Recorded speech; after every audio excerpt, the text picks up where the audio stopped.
Saudara-saudara kaum muslimin rahimakumullah.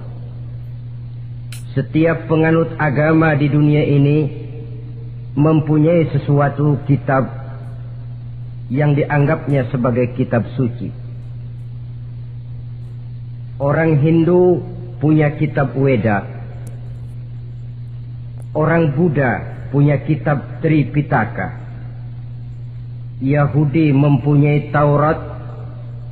Nasrani mempunyai Injil. Penganut Konghucu punya kitab Tao Te Ching. Orang Majusi punya kitab Zen Avesta. Orang kebatinan punya kitab Serat Centani, Hidayat Jati, Darmo Gandul atau Gatoloco. Sementara kita umat Islam oleh Allah diberikan Al-Quranul Karim. Mengapa kita yakini Quran ini sebagai kitab suci? Pertama, ia bebas dari intervensi dan investasi manusiawi. Ia sepenuhnya, baik isi maupun redaksi, adalah produk dari Allah Subhanahu wa Ta'ala. Kita yakini Quran kitab suci karena sampai hari ini belum ada seorang pun yang sanggup membuat seperti itu. Suatu kitab hanya dinamakan suci kalau dia bersih dari investasi dan intervensi manusia. Al-Quran ini sejak turunnya 14 abad yang lalu telah menantang. Wa in kuntum fi raibin mimma nazzalna ala abdina fa'tu bi suratin min mislih. Apabila kamu ragu-ragu terhadap kebenaran Quran yang kami turunkan kepada hamba kami Muhammad, atau kamu menyangka Quran itu cuma bikinan Muhammad saja, cobalah kamu buat satu surah saja semacam Al-Quran. Apabila kamu tidak mampu melakukannya seorang diri, wada'u syuhada'akum, ajak seluruh teman-temanmu.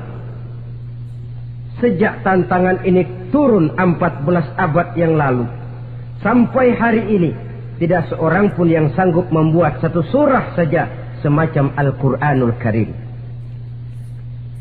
Barangkali belum pernah ada yang coba-coba. Sudah. Di antaranya apa yang dilakukan oleh Musailamah Al-Kazzab. Dia mencoba membuat satu surah semacam Al-Quran yang kalimatnya sudah berbentuk bait-bait syair, tapi isinya jauh panggang daripada api. Yang kedua, kita yakini Quran sebagai kitab suci karena isi dan ajarannya sesuai dengan fitrah manusia. Suatu kitab dinamakan suci kalau ajarannya sejalan dengan fitrah manusia. Misalnya, manusia secara fitrah, kalau dia laki-laki normal nafsu kepada perempuan, itu fitrah. Perempuan suka kepada laki-laki, itu fitrah. Kalau ada kitab suci tapi melarang manusia untuk kawin, kesuciannya perlu diselidiki. Quran kitab suci sejalan dengan fitrah manusia, maka ia menganjurkan manusia yang mampu untuk melangsungkan perkawinan. Contoh lain, secara fitrah manusia perlu makan. Kalau ada kitab suci yang melarang manusia puasa saja siang malam terus menerus, itu kan sama juga nyuruh orang mati. Quran sesuai dengan fitrah manusia, maka dalam Islam puasa wisol, puasa ngableng apa itu istilahnya, puasa nyambung dari pagi sampai sore sampai malam sampai pagi lagi puasa terus, bukan saja tidak boleh, malah haram hukumnya. Kenapa? Itu bertentangan dengan fitrah manusia. Yang ketiga, kita yakini Quran sebagai kitab suci karena isinya tidak kontroversil. Isinya tidak saling bertentangan satu sama lain. Di ayat manapun Quran mengajarkan Allah itu Esa. Satu kali dia berkata haram, dia akan tetap berkata haram. Isinya tidak kontroversil. Sebab kalau ada kitab suci, di satu pihak mengajarkan Tuhan Esa, di lain ayat mengajarkan Tuhan 3, di lain ayat lagi mengajarkan Tuhan 4, kitab kacau namanya. Bagaimana suatu kitab bernama suci kalau isinya kontroversial satu dengan lainnya? Dari 3 kriteria inilah kita yakini Quran sebagai kitab suci.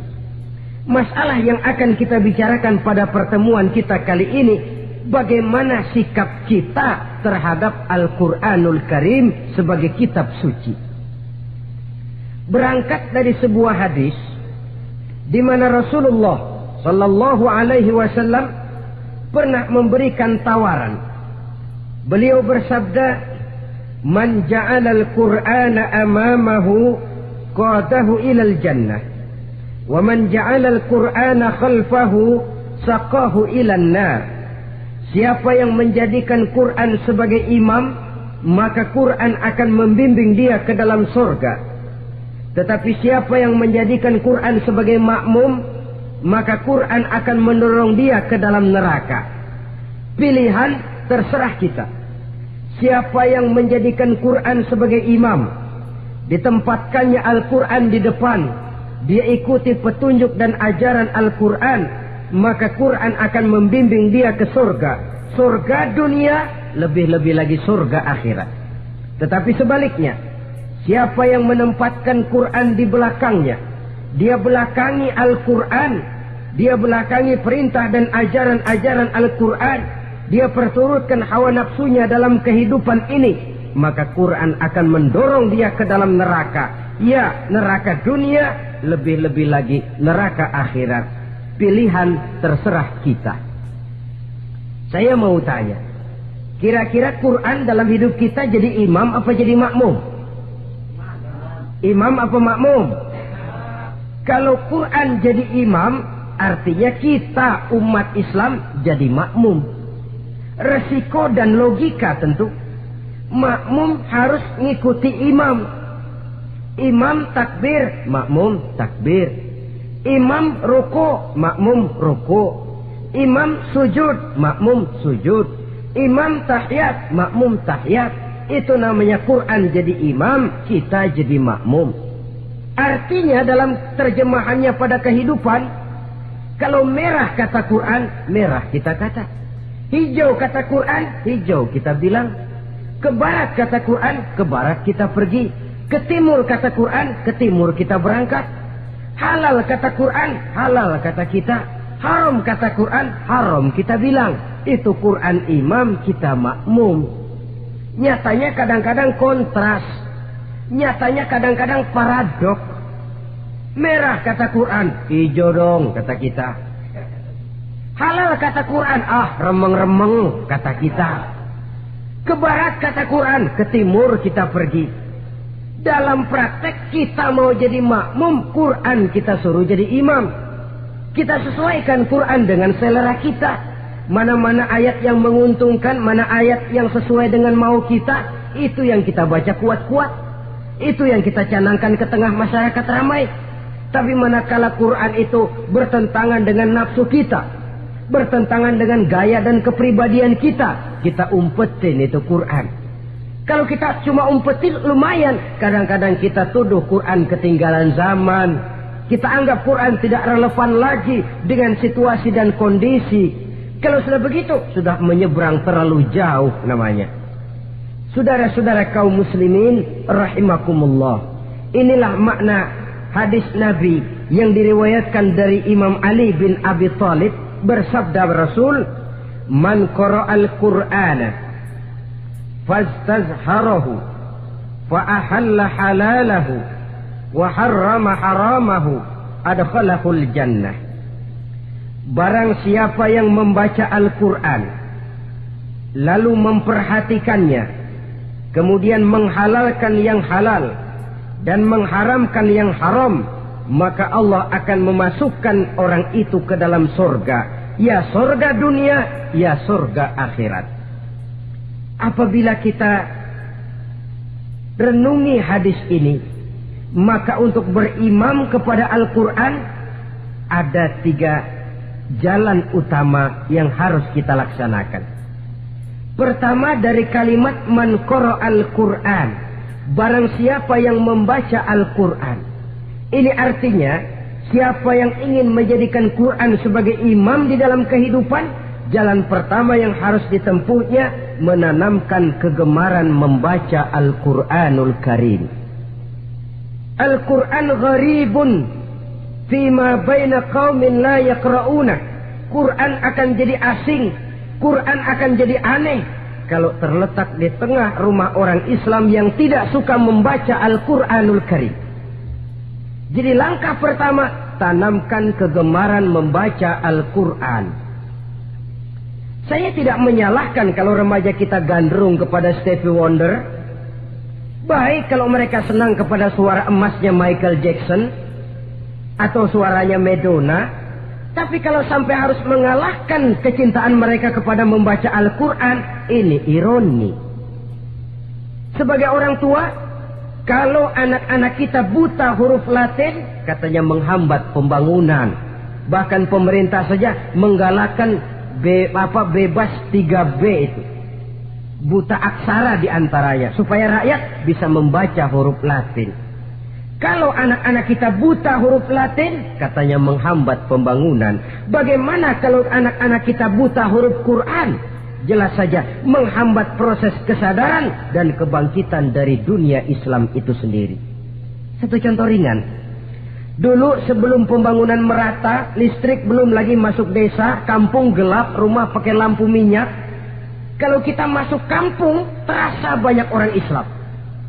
Kenapa? Di rumah sebelah sana kita dengar anak muda sedang latihan baca rawi. Sebelah sini ibu-ibu sedang selawatan. Di rumah sana remaja sedang baca Quran. Pembangunan maju, listrik masuk desa. Alhamdulillah. Tapi apa yang kemudian terjadi? Proses pergeseran nilai. Setelah listrik masuk desa, radio main kenceng-kencengan, televisi main gede-gedean, baca Quran sudah barang aneh, langka. Tengoklah sekarang kalau kita masuk kampung, ada yang remaja sedang baca Quran, rasanya kok aneh, nggak umum. Sesuatu yang baik malah menjadi nilai-nilai keanehan. Saudara-saudara kaum muslimin rahimakumullah, tanamkan kegemaran membaca.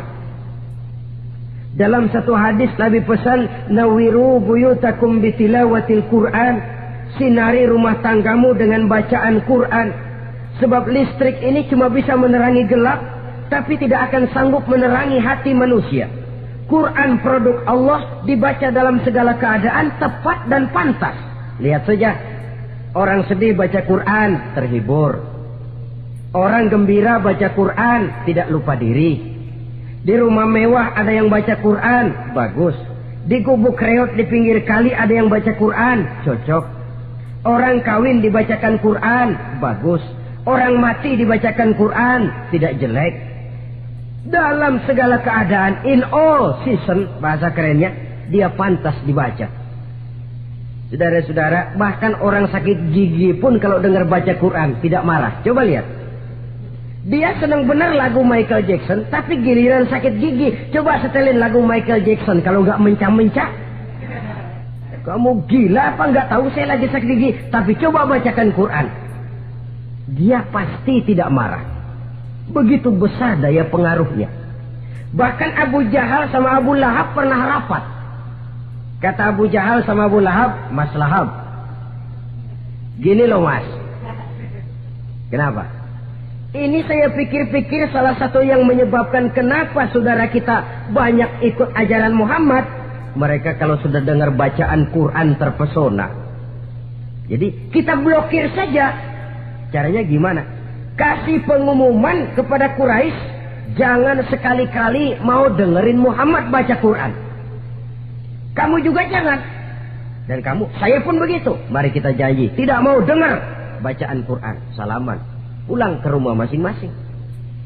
Dapat 1 hari tahan, 2 hari bertahan, 3 hari, seminggu ke atas, Abu Jahal mulai ada semacam rindu, kangen, pengen dengar ayat Quran. Karena secara pribadi dia mengakui keindahan gaya bahasanya jauh lebih tinggi dari kemampuan penyair Quraisy. Isi ajarannya sangat dalam dan menyentuh segi-segi kehidupan manusia. Nggak tahan Abu Jahal, kayak dikin-dikin hatinya. Keluar rumah mindik-mindik, ngumpet-ngumpet, ngempet di rumah Nabi, pengen dengar Nabi baca Quran. Rupanya Abu Lahab sama. Pikir Abu Lahab nggak bakalan keluar. Abu Lahab berpikir, Jahal pasti di rumah. Dua-duanya bareng berangkat ke rumah Nabi. Cuma yang satu dari sebelah barat, yang satu dari sebelah timur. Ngempet, ketemu di sudut, sama-sama kaget. Jahal, loh kamu Lahab? Iya, kamu ngapain? Lah kamu ngapain? Akhirnya sama-sama malu. Sama-sama tidak bisa menahan diri. Akhirnya sama-sama ngakuin. Bagaimanapun kita harus akui bahwa Al-Quran ini mengandung daya pesona yang sangat luar biasa. Itu dari segi bacaan. Belum lagi dari segi ajaran. Belum lagi dari segi isi. Tanamkan kegemaran membaca Al-Quran. Sampai-sampai Nabi katakan, Innallazi laisa fi jawfihi syai'um minal Quran kal baitil kharib. Orang yang dari tenggorokannya belum pernah keluar ayat Quran barang sepotong pun, belum pernah ngaji barang seayat pun, itu orang kata Nabi kal baitil kharib, kayak rumah kosong. Rumah kan kalau kosong biar bagus, mewah, besar, perabotannya lengkap. Kalau kosong, angker. Setan kuntilanak memedi, betah benar di situ. Saudara-saudara kaum muslimin rahimakumullah. Dalam satu percontohan Nabi mengatakan begini. Masalul mu'minil ladzi yaqra'ul Qur'an kamasalil utrujah. Rihuha thayyibun wa ta'muha thayyibun. Orang mukmin yang suka membaca Quran adalah ibarat buah utrujah. Baunya wangi, rasanya lezat. Kira-kira kalau di negeri kita buah apa utrujah itu? Semacam jeruk yang manis lah. Sudah baunya wangi, rasanya enak. Itu buah. Orang mukmin yang suka baca Quran kayak buah itu. Baunya wangi, rasanya enak. Artinya syiarnya hidup, isinya memang orang mukmin. Sebaliknya, wa masalul mu'minil ladzi la yaqra'ul Qur'an kamasalit tamrah la riha laha wa ta'muha hulwun. Orang mukmin yang tidak suka baca Quran kayak korma. Rasanya emang manis, cuman kagak ada baunya. Artinya apa? Syiarnya kurang. Kalau orang belum tapi kenal kan kagak mau makan korma. Kenapa? Nggak ada baunya. Daya tariknya kurang walaupun rasanya enak. Kalau daya tariknya nggak ada, kan nggak ada iklannya, tidak ada syiarnya. Itu orang mukmin yang tidak suka membaca Quran. Ibarat buah, nggak ada baunya walaupun rasanya enak.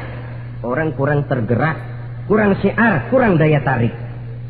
Sebaliknya, wa masalul munafiq allazi yaqra'ul Qur'an kamasalir raihanah rihuha thayyibun wa ta'muha murrun. Orang munafik yang suka baca Quran seperti buah raihanah. Apa itu? Baunya wangi, rasanya pahit. Orang munafik baca Quran kayak buah itu. Baunya sih enak, cuman rasanya pahit. Yang munafik baca Quran. Syiarnya sih lumayan, daya tariknya hebat, isinya munafik. Nah, paling jelek orang munafik yang nggak suka baca Quran. Wa masalul munafiqil ladzi la yaqra'ul Qur'an kamasalil hanzalah laisa laha rihun wa ta'muha murrun. Orang munafik yang tidak suka baca Quran seperti buah hanzalah, sudah enggak ada baunya, rasanya pahit lagi. Kalau buah pacek kali. Udah baunya kagak ada, kalau dimakan bikin orang celeng. Saudara-saudara kaum muslimin rahimakumullah, tanamkan kegemaran membaca Al-Quran.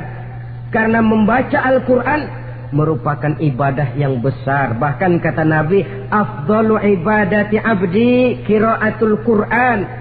Nilai ibadah yang paling baik dari hambaku adalah ibadah membaca Al-Quran.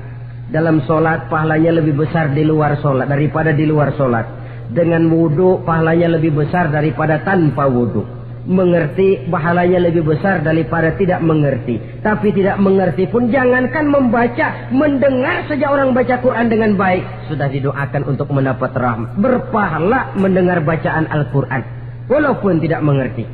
Apalagi membaca sendiri, apalagi mengerti apa yang kita baca, tentu pahala itu akan jauh lebih besar. Ini yang pertama. tanamkan kegemaran membaca Al-Quranul Karim. Yang kedua, dalam hadis tadi, fastazharahu, man qara'al Qur'ana fastazharahu, siapa yang membaca Al-Quran kemudian memperhatikannya. Jadi kalau kita mau berimam kepada Al-Quran, setelah menanamkan kegemaran membaca, yang kedua, perhatikan, pahami isinya. Jangan seperti monyet pakai mahkota, ketawa girang, cengengesan, tapi dia tidak tahu arti kebesaran mahkota yang disandangnya itu. Bangga dengan Al-Quran, tapi apa kandungannya kita tidak mengerti. Untuk memahami Al-Quran ini, caranya bagaimana? Tentu mudah saja. Seperti contoh, kalau kita ingin mengerti caranya bikin tahu, jangan bertanya kepada montir mobil. Montir mobil ahli betul urusan mesin, tapi kalau urusan tahu, tanya dong tukang tahu. Untuk mengerti rahasia dan seluk-beluk Al-Quran, kita harus bertanya kepada orang yang memahami seluk-beluk Al-Quran, para ulama, para kiai, para ustadz, yang kita tahu kualitas keilmuannya, kita yakini loyalitas dan integritasnya kepada Islam ini. Kenapa? Ayat-ayat Quran itu elastis. Dia dibawa kemana saja mau. Ditafsirkan menurut kemauan orang bisa. Paling celaka kalau yang belajar tidak punya dasar, yang mengajar punya maksud lain, sesat dan menyesatkan. Yang ngajar punya nafsu ambisi, yang belajar tikus budeg, yang memang tidak punya dasar apa-apa, sekali belajar langsung tafsir.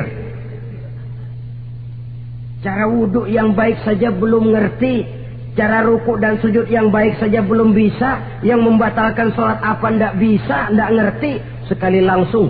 Udah, supaya kita langsung saja belajar langsung Al-Quranul Karim. Tidak jelek, cuma akan lebih baik kalau sebelumnya ada unsur penunjang dari nilai-nilai keilmuan dalam Islam ini.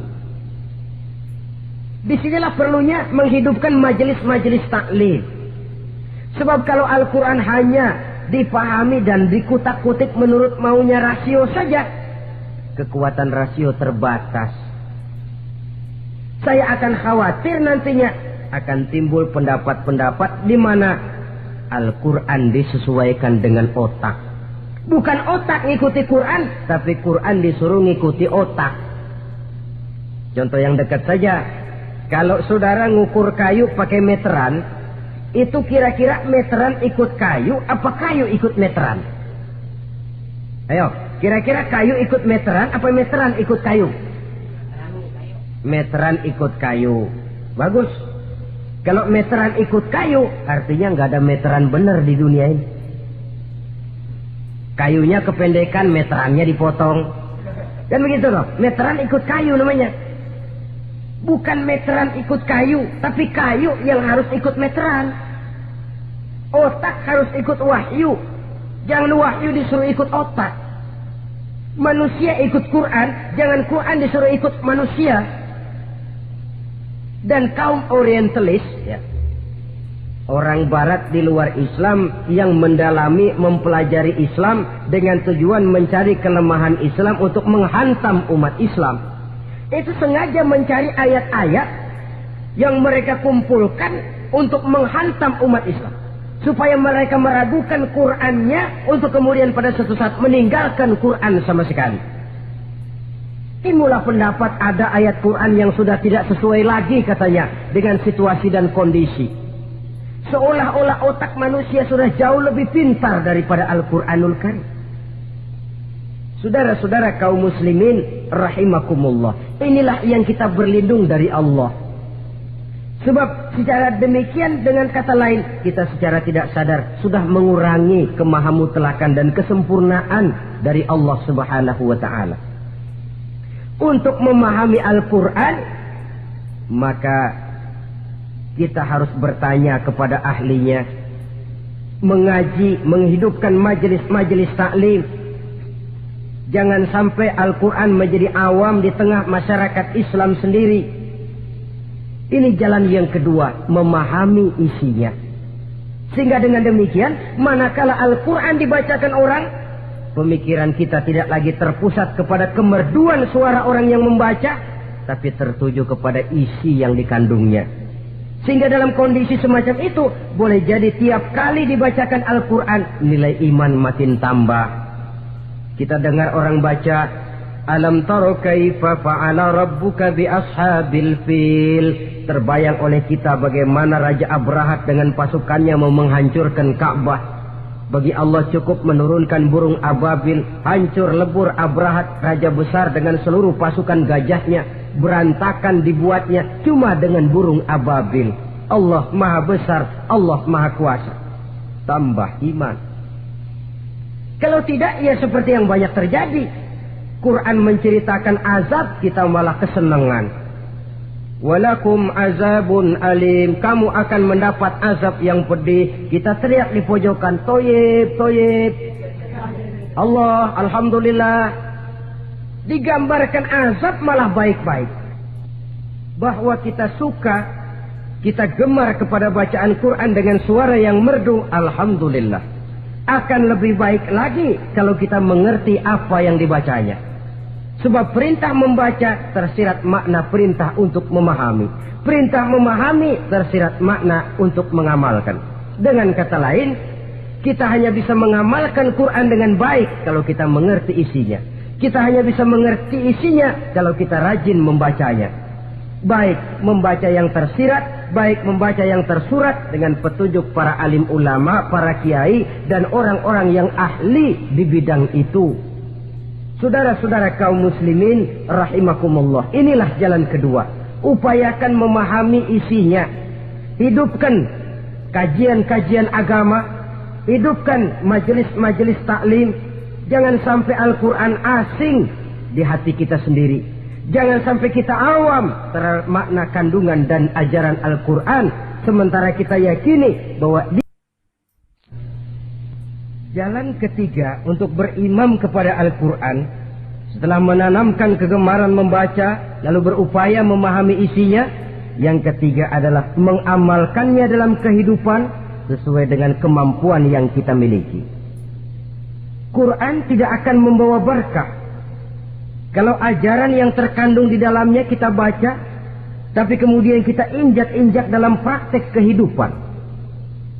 Quran mengatakan riba haram, tapi praktek kita dalam hidup malah senang betul kepada riba. Quran mengajarkan jagalah kesatuan persatuan dan ukhuwah Islamiyah. Praktek yang kita lakukan malah centang perenang, malah saling bertolak belakang, malah kadang menjegal kawan seiring, menggunting dalam lipatan, ramai kita dengan kita. Lalu kelemahan pun menjadi kenyataan di mana-mana. Quran sekali lagi tidak akan membawa berkah kalau yang kita baca kita injak-injak.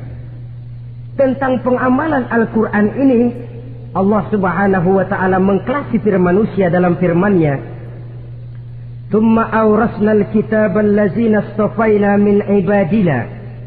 Kemudian kami wariskan Al-Quran ini kepada hamba-hamba kami yang kami pilih. Ya Allah, coba saja kita lihat ayat ini. Quran kitab pilihan, diberikan kepada umat pilihan, yaitu kita-kita ini. Lalu bagaimana umat pilihan ini setelah menerima Al-Quran? Terbagi dalam 3 kelompok besar. Pertama, kata Allah, faminhum zalimun li nafsihi. Di antara mereka ada yang setelah menerima Al-Quran kemudian zalim kepada dirinya sendiri. Artinya hanya mulutnya saja yang menerima Al-Quran, tapi perbuatannya menginjak-injak Al-Quran. Orang semacam ini tidak zalim kepada Allah, tidak zalim kepada Rasulullah, tetapi orang semacam ini zalim kepada dirinya sendiri. Dia terima Quran dengan mulutnya, tapi dia injak-injak Quran dengan perbuatannya. Na'udzubillah summa na'udzubillah. Kelompok yang kedua, wa minhum muqtasid. Di antara mereka ada yang setelah menerima Al-Quran lalu muqtasid. Muqtasid ini 50-50, ngambil jalan tengah ajaran Quran dipakai, ajaran setan dikerjain. Artinya juga perintah Quran oke, larangan Quran ho. Saudara-saudara, malaikat bingung bagaimana montennya nih anak ini. Perintah Quran dikerjain, larangan Quran juga dikerjain. Ini muktasid. Nah, yang ideal adalah golongan yang ketiga, kata Allah, wa minhum sabiqun bil khairati biiznillah. Di antara mereka ada lagi yang setelah menerima Al-Quran lalu berlomba-lomba melaksanakannya, berlomba-lomba mengamalkan kebaikan, dan itu hanya bisa terjadi biiznillah, dengan izin dari Allah. Hidayah, saudara-saudara. Berapa banyak orang yang mengerti Quran tapi hidupnya jauh dari cahaya Quran. Berapa banyak orang yang ahli Quran tapi cahaya Quran tidak menerangi kehidupannya. Berapa banyak orang yang ahli hukum tapi bikin bingung masyarakat dengan fatwanya. Saudara-saudara kaum muslimin, kenapa bisa terjadi? Itu tidak ada hidayah, tidak biiznillah, tidak ada izin dari Allah. Maka bisa membaca Quran, alhamdulillah.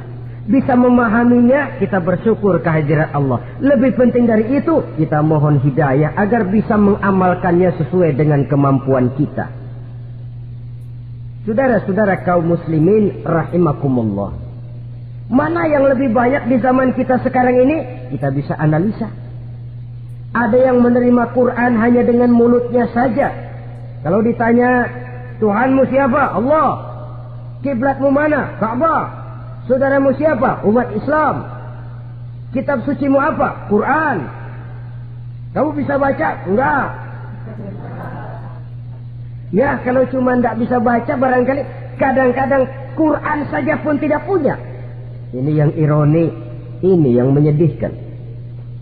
Saudara-saudara kaum muslimin rahimakumullah, tanpa melaksanakan konsepsi Al-Quran di dalam kehidupan, maka kesenangan kita membacanya, pengertian kita tentang Al-Quran, barangkali tidak akan bisa berbuat terlalu banyak di dalam kehidupan. Maka sekarang ini sudah ada terjemahan Quran dalam bahasa Indonesia, dalam bahasa daerah, dalam bahasa Inggris, Belanda, bahkan Jerman, yang masih harus terus dan selalu ditingkatkan terjemahan Quran di dalam kehidupan. Dengan kata lain, kita umat Islam menunggal dengan Quran kita. Jangan cuma jadi kebanggaan Islam tinggi, tidak ada yang lebih tinggi dari Islam. Quran kitab suci, tidak ada yang bisa menandinginya. Qurannya, tapi umatnya, kadang-kadang kita ini jauh panggang daripada api. Kita bersyukur musabaqah tilawatil Quran dihidupkan dengan biaya bermiliar rupiah, sejak dari tingkat kelurahan, kecamatan, wali kota, provinsi sampai kepada tingkat nasional, untuk menanamkan kegemaran membaca Quran. Setelah itu hendaknya diadakan peningkatan dengan upaya memahaminya, sehingga pada suatu saat boleh kita adakan musabaqah pengamalan Quran. Hadiahnya sudah langsung dari Allah sendiri. Ini yang kita perlu berlomba mengamalkan ajaran Quran. Sabiqun bil khairat, berlomba mengamalkan ajaran-ajaran Al-Quranul Karim. Nah, oleh karena Al-Quran ini dalam bentuknya yang umum kadang-kadang hanya menjelaskan satu persoalan secara global, kita memerlukan tuntunan sunnah dari Rasulullah Sallallahu Alaihi Wasallam. Umpamanya, Quran hanya mengajarkan aqimis sholat, dirikan sholat. Caranya bagaimana? Tidak ada cara sholat dalam Quran. Dari mana kita tahu cara sholat? Dari sunnah. Itu sebabnya selain Al-Quran sebagai sumber utama, kita memerlukan sunnah. Bahwa sholat pakai takbiratul ihram di Quran tidak ada. Bahwa sholat pakai tahiyat dalam Quran tidak ada. Jadi kalau orang cuma Quran saja, tidak ada sunnah itu, ya bagaimana kita bisa sholat? Quran cuma mengatakan wa atimul hajja wal umrata lillah, laksanakan haji dan umrah karena Allah. Bagaimana manasik haji? bagaimana cara sa'i, bagaimana cara wukuf, bagaimana cara melontar. Tidak ada dalam Quran. Yang memuat itu tidak lain sunnah. Untuk memahami Quran dan sunnah ini, kita memerlukan orang yang menguasai Quran dan sunnah. Oleh karena itu, kita perlu petunjuk kepada para ulama. Itu sebabnya Quran sendiri mengatakan, wa in tanaza'tum fi syai'in farudduhu ila Allahi wa rasulih. Apabila kamu berbeda pendapat tentang suatu persoalan, kembalikan kepada Allah dan Rasulnya. Kembalikan kepada Allah artinya kembalikan kepada Quran. Kembalikan kepada Rasul maksudnya kembalikan kepada sunnah. Siapa yang mengerti Quran dan sunnah? Para ulama yang kualitas ilmunya kita yakini, loyalitas dan kredibilitas serta integritas keislamannya bisa menjadi panutan. Saudara-saudara kaum muslimin rahimakumullah. Dengan demikian, kalau orang berkata langsung saja memahami Quran, sekarang kan sudah banyak terjemahannya, tidak usah lewat ulama-ulamaan. Saya tidak mencela, cuma agak mengkhawatirkan. Kalau dia memahami Quran cuma sekedar lewat terjemahannya saja, sangat mungkin jadi dia bisa salah paham. Kita memerlukan bantuan sunnah, kita memerlukan petunjuk para ulama yang menguasai di bidang itu. Kembalikan kepada Quran dan sunnah artinya bertanya kepada orang yang memahami Quran dan sunnah. Nah, dengan begitu kan akan terjadi perbedaan pendapat. Perbedaan pendapat sesuatu yang halal sepanjang tidak menyebabkan kita berpecah belah. Halal berbeda pendapat, asal diletakkan pada proporsinya. Apalagi kalau perbedaan pendapat itu cuma masalah teknis, bukan masalah prinsip. Kenapa tidak pulang saja kepada tuntunan Quran? Lana a'maluna walakum a'malukum. Kami akan mengamalkan amalan yang kami yakini benarnya. Saudara persilakan mengamalkan amalan yang saudara yakini benarnya. Sama-sama punya alasan, sama-sama punya dalil. Tidak usah saling menyalahkan. Tidak usah saling mengklaim, merasa yang paling benar, orang lain salah semua. Kemukakan argumen, jangan sentimen. Harus dengan semangat mencari kebenaran, bukan untuk mencapai kemenangan. Kalau sentimen lebih penting dari argumen, kalau kemenangan lebih diutamakan dari mencari kebenaran, yang berlaku kadang-kadang gengsi. Kalau sudah gengsi, yang bicara emosi. Kalau sudah emosi, istilah kita di kampung ngambek. Gedean ilmunya sama ambeknya. Kadang-kadang, dah saya kalau nggak jadi imam nggak mau sembahyang di situ. Kalau nggak jadi imam, orang lain dianggapnya kagak sah sembayangnya. Oh, pokoknya kalau nggak ngaji sama saya, Islamnya kurang benar. Mengklaim. Perbedaan pendapat wajar, halal, asal tidak menyebabkan kita berpecah belah. Dan sewajarnya kita lebih berusaha mencari titik pertemuan, memperbesar persamaan, dan bukan mengutak-ngutik perbedaan. Kadang-kadang inilah penyakit kita nih. Satu kunut, satu tidak sembahyang subuhnya. Bisa RT. Satu usoli, satu tidak. Bisa RW. Satu azan sekali Jumatan, satu dua kali. Bikin masjid lagi. Kenapa bukan persamaannya yang dicari? Kenapa justru perbedaannya yang diperbesar? Yang masalah macam ini sampai kiamat tidak pernah selesai. Kan lebih baik kalau kita ditanya orang, Pak, sholat subuh itu pakai kunut apa tidak sih? Kalau saya pakai. Kalau yang tidak pakai kunut bagaimana Pak? Betul, kata yang tidak pakai. Jadi yang pakai kunut betul? Betul, karena saya pakai kunut. Yang tidak juga betul? Betul, kata yang tidak pakai.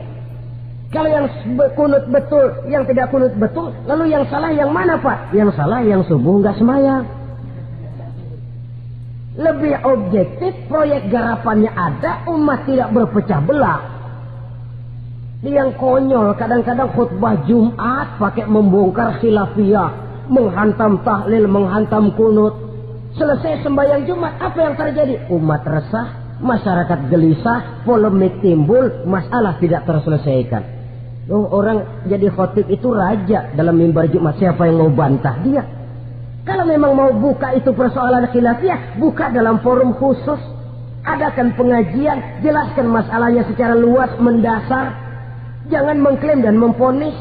Berikan kebebasan kepada umat untuk menilai. Masalahnya selesai, yang tidak puas bisa bertanya. Saudara-saudara, sudah lewat masanya kita meributkan soal itu. Sudah datang waktunya di mana kita lebih mementingkan dan membicarakan masalah-masalah yang lebih mendesak dihadapi oleh umat. Kemiskinan misalnya, kebodohan misalnya, keterbelakangan umpamanya, peluang untuk mendapatkan pendidikan yang layak bagi anak-anak kita yang berotak cerdas tapi tidak punya kemampuan ekonomi umpamanya. Itu akan lebih objektif ketimbang kita membicarakan masalah-masalah yang sampai kiamat tidak akan pernah selesai, yang hanya akan menyebabkan kita menjadi lemah, persatuan koyak, solidaritas sosial lalu menurun, saling curiga menjadi tumbuh karenanya, dan pada akhirnya kita tidak akan pernah bisa berbuat banyak. Untung kalau tidak menjadi tertawaan bagi orang yang berdiri di luar pagar. Saudara-saudara kaum muslimin rahimakumullah, sekali lagi, Al-Quran tidak akan membawa berkah kalau yang kita baca kita injak-injak. Oleh karenanya, untuk berimam kepada Quran ini, sekali lagi, pertama, tanamkan kegemaran membaca. Yang kedua, upayakan memahami isinya melalui bimbingan orang yang ahli bidang itu. Yang ketiga, amalkan sesuai dengan kemampuan. Sebab itu ada prinsip, kalau isi suatu hadis nampaknya bertentangan dengan otak, kesohihan hadis itu boleh diperiksa. Tapi kalau ayat Quran nampaknya bertentangan dengan otak, otaknya yang harus diperiksa. Jangan Qurannya lalu disesuaikan dengan otak. Coba kalau kita sudah berani berteori, ada ayat Quran yang tidak sesuai dengan keadaan. Ayat yang mana? Yang ini. Tahun depan tambah lagi. Tahun depan tambah lagi. Makin lama makin habis Al-Quran itu. Yang perlu diperbarui cara kita memahami Quran. Bukan dengan mengemukakan teori ayat Quran kehilangan relevansi. Cara kita memahami barangkali yang kurang relevan. Dalam situasi, dalam konteksnya dengan situasi dan kondisi. Jangan lupa, Al-Quran ini kan untuk semua umur. Dia bisa dipahami secara filosofis, dia bisa dipahami dengan kacamata orang awam. Tingkat kemampuan berpikir orang tidak semuanya sama. Kalau semua orang kita mau ajak berfilsafat, merenung dalam-dalam, menerawang tinggi-tinggi, ialah buat mereka yang terjangkau oleh perguruan tinggi. Tapi buat saudara-saudara kita, pedagang-pedagang kecil, petani di desa-desa terpencil, remaja-remaja yang jauh dari sentuhan teknologi canggih, sanggupkah mereka berpikir filosofis? Sementara mereka merupakan bagian terbesar dari kondisi umat ini. Saudara-saudara kaum muslimin, oleh karenanya, ditentang membaca, memahami dan mengamalkan, Rasulullah Shallallahu Alaihi Wasallam pernah memberikan sugesti. Beliau bersabda, "In aradtum aisas su'ada," apabila kamu menginginkan kehidupan yang bahagia, hidup seperti hidupnya orang-orang yang bahagia, dan tentu ini keinginan kita semua, wa mautas suhada, dan menginginkan mati sebagai matinya para syuhada, para pahlawan pembela agama, orang yang mati syahid. Wah, ini sudah tidak duanya ini. Hidup mulia, mati syahid. Dapat dua-duanya. Wan najata yaumal hasri, dan ingin mendapat keselamatan pada hari hasar, hari pengumpulan manusia di padang mahsyar. Wazilla yaumal harri, dan mendapat perlindungan dari Allah pada hari yang sangat panas. Wal huda minad dhalalah, dan mendapat petunjuk dari kesesatan. Nah, ini keinginan semua orang. Kan yang kita cari apa sih? Hidup bahagia. Biar tidak kaya asal bahagia, sudah enak. Lalu apa lagi? Matinya sebagai syahid. Kemudian di hari pengumpulan nanti mendapat keselamatan. Lalu pada saat orang lain kepanasan kita mendapat perlindungan. Kemudian orang lain kebingungan kita mendapat petunjuk. Kalau ini yang diinginkan kata Nabi, resepnya fa'adimu qiraatal Quran. maka lazimkan, biasakan olehmu membaca Quran. Tidak ada terlambat. Idealnya memang dari kecil, sebab lidah kalau sudah kaku berat. Disuruh baca innallaha laghaniyun hamid, lidahnya berat. Innallaha lampuniyun hamid, lampuniyun. Laghaniyun jadi lampuniyun. Lidah itu kalau sudah berat ya memang berat. Disuruh baca ya bani Israel, lidahnya berat. Ya bini Siroil. Jadi ya bini Siroil. Saudara-saudara, idealnya memang dibiasakan dari kecil supaya lidah itu ringan. Kalau tidak ada istilah terlambat. Saya malu Pak, belajar alif-alifan udah gede. Ya jangan alif-alifan, alif beneran. Alif-alifan kapan bisa ya? Alif beneran yang dipelajari. Tidak ada istilah terlambat, tidak ada istilah malu untuk belajar Al-Quran ini. Saudara-saudara kaum muslimin rahimakumullah. Ini sugesti untuk menanamkan kegemaran membaca. Lalu sugesti untuk memahaminya. Tentu banyak ayat, banyak hadis. Mengapa tidak diantara kamu sekelompok orang yang berangkat untuk memperdalam, memahami agama? Walaula nafaro min kulli firqatin minhum ta'ifatun liyatafaqahu fid din. Di tengah kelompok orang yang berangkat belajar teknologi canggih, di tengah grup orang yang mendalami ekonomi, di tengah kelompok orang yang membidangi hukum, di tengah kelompok orang yang sibuk meneliti ilmu-ilmu kedokteran, mengapa tidak ada kelompok orang yang secara takhasus liyatafaqahu fid din, mendalami agama ini, mendalami Quran ini? Harus ada. Lalu sugesti untuk mengamalkan Al-Quran kelihatan dari peringatan Allah yang kita bisa temukan pada surah Thaha ayat 124 sampai dengan 127. Wa man a'rada an zikri, barang siapa yang berpaling dari peringatanku, kata Allah. Barang siapa yang berpaling dari Al-Quran ini, dia terima Al-Quran, dia imani Quran, tapi dia berpaling dari ajarannya, dia injak-injak apa yang seharusnya dia amalkan, dia perturutkan hawa nafsunya, maka kata Allah, fa inna lahu ma'isyatan dhanka, dia akan diberikan satu penghidupan yang sempit. Inna lillahi wa inna ilaihi raji'un. Diberikan hidup yang sempit. Kalau hidup sudah terasa sempit, bagaimanapun luasnya rumah, sempit. Kalau hidup sudah terasa sempit, bagaimanapun banyaknya harta, sumpek. Kalau sudah hidup ini terasa sempit, bagaimanapun luasnya pergaulan, tidak ada tempat kita bertanya, melarikan persoalan, membagi rasa. Siapa yang berpaling dari Quran, dia akan diberikan penghidupan yang sempit. Bukan dagangnya tidak untung, bukan kerjanya tidak digaji, tapi kesempitan hati lebih bahaya loh dari kesempitan ekonomi. Itu di dunia. Di akhirat, wa nahsyuruhu yaumal qiyamati a'ma. Di akhirat nanti dia akan dikumpulkan oleh Allah dalam keadaan buta. Ya Allah, ya Rasul. Padahal ke akhirat kita baru tumben. Sekali ke akhirat buta. Masya Allah. Di tempat kita lahir saja, kalau tadinya kita melihat, tahu-tahu menjadi buta, kita bingung. Padahal jalan sudah pernah kita lihat, arah sudah pernah kita tahu. Bagaimana di padang mahsyar nanti? Kemana jalan yang akan ditempuh? Kepada siapa kita hendak bertanya? Mana teman, mana istri, mana anak? Buta pula kita. Satu kesengsaraan yang merupakan puncak kesengsaraan. Dikala itu orang yang semacam tadi protes. Rabbi, lima hasyartani a'ma wa qad kuntu basira. Wahai Allah, kenapa hari ini saya dikumpulkan dalam keadaan buta?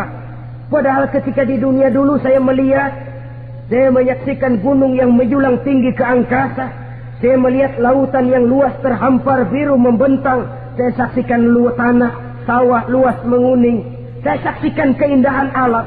Di dunia saya melihat Allah. Kenapa sekarang saya dikumpulkan dalam keadaan begini? Protes dia, tidak terima dia. Allah jawab, kadzalika atatka ayatuna fanasitaha Kata Allah, begitulah memang. Dahulunya waktu di dunia telah datang ayat-ayat kami kepadamu, telah turun Al-Quran, telah datang agama, fanasitaha, tapi kamu lupakan dia, kamu lupakan Quran, kamu lupakan Islam. Datang ayat, turun Quran, turun agama, kamu belaga pilon, kamu belaga nggak tahu. Wa kadzalikal yauma tunsa, maka hari ini pun begitulah kamu dilupakan. Sebagaimana dulu waktu di dunia kamu telah melupakan ayat-ayatku, melupakan kitabku, melupakan ajaran-ajaranku. Hari ini kamu pun dilupakan. Seolah-olah Tuhan cuma nggak bilang, mereka protes, Tuhan, kenapa saya buta padahal di dunia saya melihat? Kata Tuhan, kalau bahasa kita, lu rasain. Lu sih, kenapa dulu di dunia? Pura-pura nggak lihat. Kenapa waktu di dunia? Pura-pura nggak tahu. Kenapa waktu di dunia? Kamu lupakan Quran. Maka hari ini pun engkau kami lupakan. Wa kadzalikal yauma tunsa.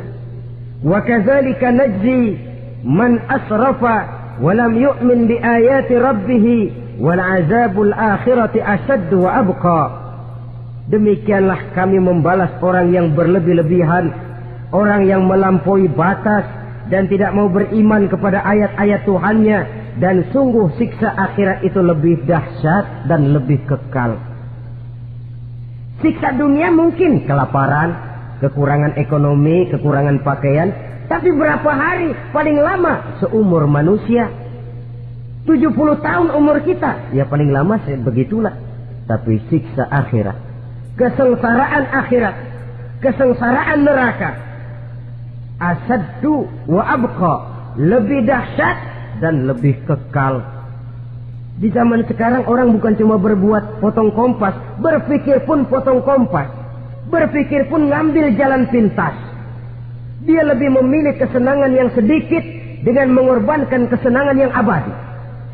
Dia mengejar surga yang sebentar dengan menghancurkan surga yang kekal. Dicarinya surga dunia, hidup cukup, rumah bagus, makan bagus, pakaian bagus, istri bagus, dengan menghalalkan segala macam cara, berpaling daripada kehidupan agama, lalu menginjak-injak Al-Quranul Karim. Kita berlindung kepada Allah, jangan sampai dimasukkan dalam kelompok yang di akhirat nanti dibangkitkan dalam keadaan buta. Na'udzubillah summa na'udzubillah. Di sini kita terkesan dengan apa yang dikatakan Sayyid Muhammad Abduh, al-Islam mahjubun bil muslimin. Kebesaran Islam kadang-kadang tertutup oleh tingkah laku umat Islam sendiri. Keluhuran dan kesempurnaan Al-Quran tertutup oleh kebodohan umat Islam. Sedangkan untuk mengungkapkan rahasia Al-Quran ini diperlukan keahlian yang kompleks. Saudara yang di Fakultas Teknik belajar teknologi, ungkap buka rahasia Quran di bidang teknologi. Saudara yang di bidang kedokteran, ungkap buka rahasia Al-Quran di bidang kedokteran. Saudara yang ahli geologi, pelajari struktur kulit bumi dengan mengungkap rahasia Al-Quran.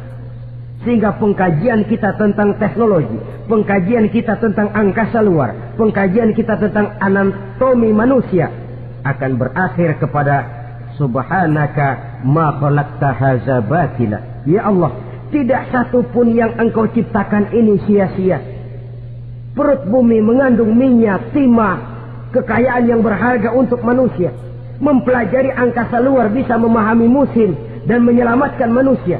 Mempelajari rimba belantara, teknologi canggih, akhirnya akan memperkuat nilai-nilai iman. Menerjemahkan ajaran Quran lewat disiplin ilmu yang kita kuasai masing-masing, untuk kemudian bekerja sama bahu-membahu dalam rangka mengimani Al-Quran,